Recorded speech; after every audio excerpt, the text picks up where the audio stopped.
سرور کونین حضور نبی کریم صلی اللہ علیہ وآلہ وسلم کے زمانہ میں جب ملک یمن پر چڑھائی کی گئی اور وہاں سے کئی قیدی حضور نبی کریم صلی اللہ علیہ وآلہ وسلم کی خدمت میں لائے گئے تو ان قیدیوں میں قبیلہ بنی طوے کے سردار حاتم طائی کی بیٹی بھی تھی۔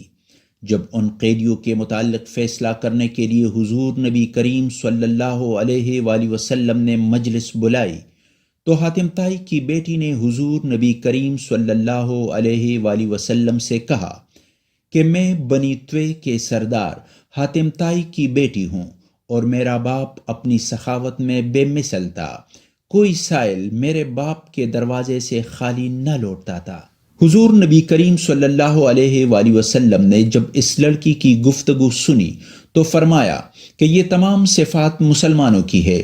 پھر آپ صلی اللہ علیہ وآلہ وسلم نے اس لڑکی کی باعزت رہائی کا حکم دے دیا۔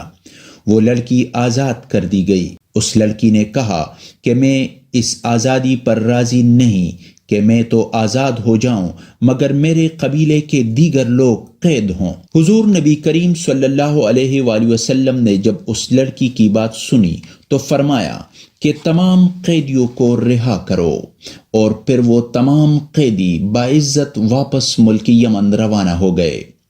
اس واقعے کا نصیحت آموز پہلو یہ ہے کہ دین اسلام نیکی کا کام کرنے والوں کی حوصلہ افزائی کرتا ہے، اور اپنے مال کو دوسروں پر خرچ کرنا بڑی نیکی ہے۔